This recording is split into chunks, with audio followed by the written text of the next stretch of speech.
honestly, so whenever I started to live more mindfully, whenever I started to pay more attention to my mental states and how that was affecting my life, it awoke me from my slumber of the pain I was causing to others. Because in reality, like, if I'm not trying to be aware, then I'm not awake. And if you are going to be aware, then that's what you have to do. You have to wake up. You have to realize. And whenever you realize, you embody a different set of principles, a different mindset, a different ideology. And ideas are information. It's the spreading of relationships. Like, whenever you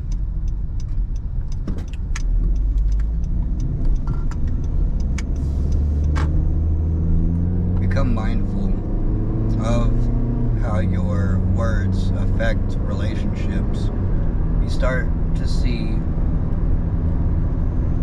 how reality is created from what you think, what you believe, but also, like, beliefs change.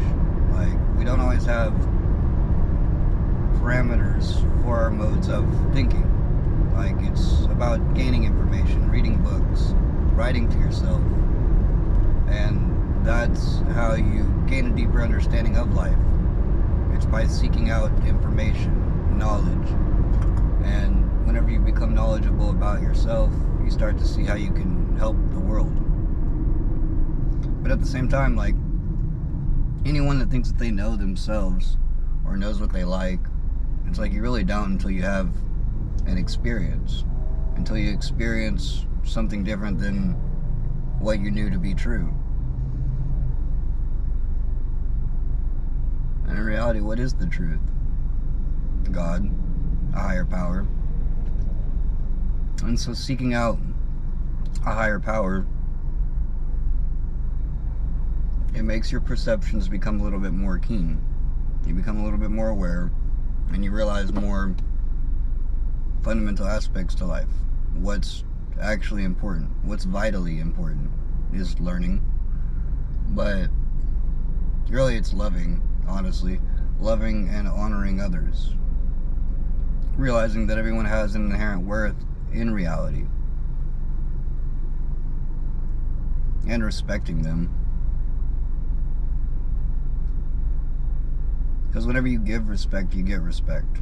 And it shouldn't be a transactional thing. You should just honor others and respect them because they inherently exist. Because they are inherent to life. Hey Google, what does it mean to inherent?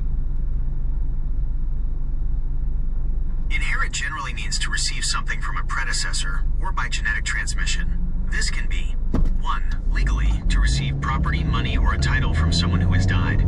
2. Biologically, to receive a characteristic or trait from a parent through genes, e.g. hair color. 3. Figuratively, to take over a situation, problem, or responsibility from someone who previously held a position, e.g. a new leader inheriting challenges. And so it's about challenging yourself and realizing greater depths to your humanity. And honestly, like, accepting responsibility or new challenges. It changes the way that you interact with the world. It changes the way that you think. Because honestly, if you are honoring others, you inherently respect them because they exist. That's what existence is about. Loving another person because they're alive. Or because they died. Honestly.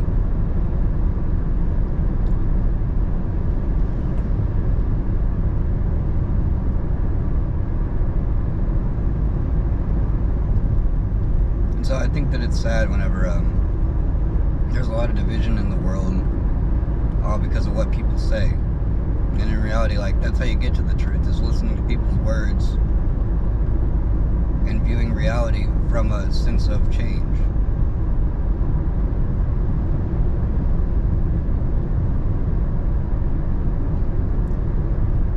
Really, it's about embodying altruism and wanting people to be happy. Working yourself and working your life to their actions. that's how you receive greater things in life, is whenever you do work. But like I said before, some people can't work, and so it's really taking care of others. Altruism. Hey Google, what is altruism? Altruism is the unselfish concern for the well-being of others, where you act to help someone else even when it involves a personal cost or risk to yourself. In psychology and ethics, it's a motivational state with the ultimate goal of increasing another person's welfare, opposing pure self-interest, egoism. In evolutionary biology, it refers to a behavior that reduces an individual's own fitness, reproductive success, while increasing the fitness of others.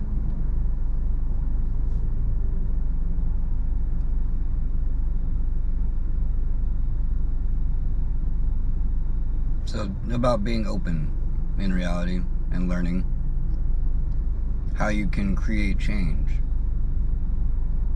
And it's really just by a change of perspective that we start to realize more about life. Because honestly, whenever you change your mind, you're open to the influence of harmony. And acting harmoniously is taking other people's well-being into consideration and allowing that to guide your actions.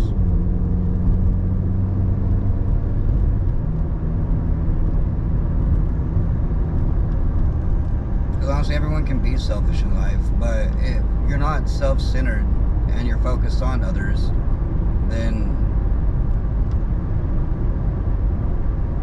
it helps you change your perspective.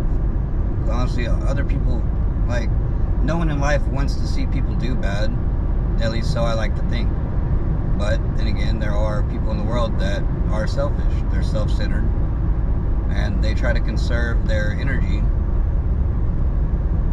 when in reality, like, why conserve energy?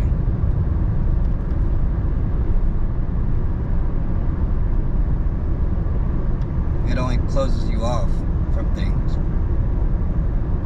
from realizing greater depths to humanity. Honestly, it's about emotional intelligence and maturity.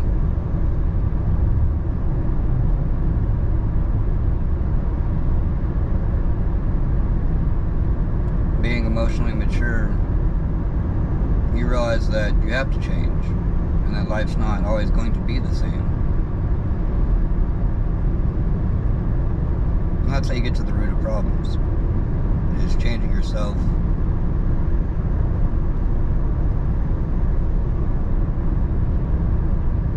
Because honestly, the mind likes to blame other things outside of itself for its own circumstances. But in reality, we create our circumstances by our actions, by the things that we choose to do on a day-to-day basis.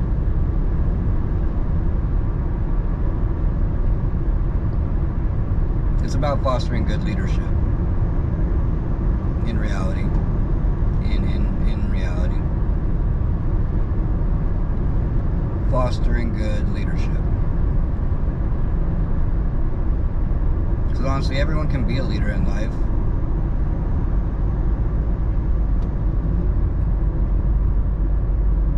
But it's through seeking out good relationships, good people.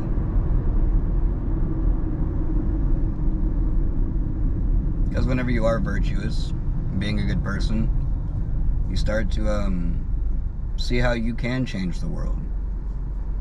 How what you do does matter.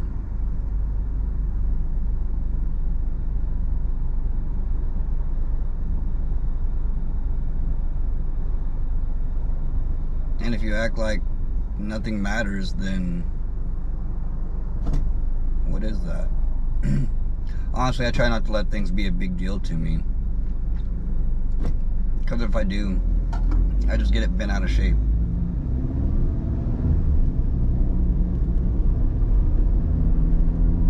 In reality, what others do is really no concern to you, unless they're harming others.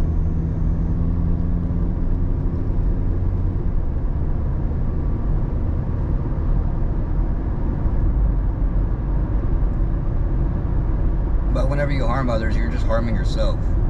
Because we're a reflection of each other. And so it's about putting away prejudice or judgment of other people. And you do that through the foundations of love and honoring others, respecting them because you love them. It's about setting boundaries too.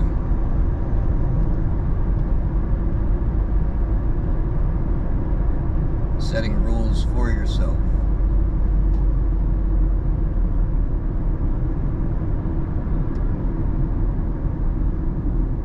And a good rule of thumb is the golden rule. Do unto others as you would have done unto you.